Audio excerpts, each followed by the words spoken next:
আলাইকুম everyone, welcome back to my channel. আজকে আমি তৈরি করছি দুধ আর নারিকেল দিয়ে আইসক্রিম।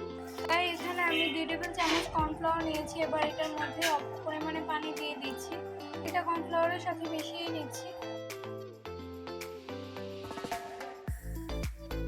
এখানে আমি 1 লিটার দুধকে জাল করে ঘন করে নিয়েছি। দিয়ে দিচ্ছি হাফ কাপ চিনি।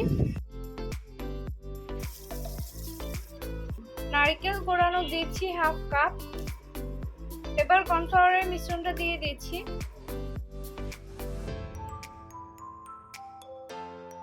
দুটো জাল করতে করতে কিন্তু ঘন হয়ে গিয়েছে। এর ঘনত্বটা এরকম হবে। এবার এটাকে চুলা থেকে নামিয়ে ঠান্ডা করে নিচ্ছি। ঠান্ডা করা হয়ে গেলে এবার যে মোল্ডে প্লেট করব তার মধ্যে দিয়ে দিচ্ছি। এবার মোল্ডের মধ্যে যে কাঠিগুলো থাকে সেগুলো দিয়ে দিচ্ছি। বাকি যেটা ছিল সেটা আমি আরেকটি মোল্ডের মধ্যে দিয়ে দিচ্ছি। এবার এগুলোকে 12 ঘন্টার জন্য ফ্রিজে রেখে দিব। আইসক্রিমগুলো 12 ঘন্টা ফ্রিজে রাখার কারণে ভালোভাবে সেট হয়ে গিয়েছে।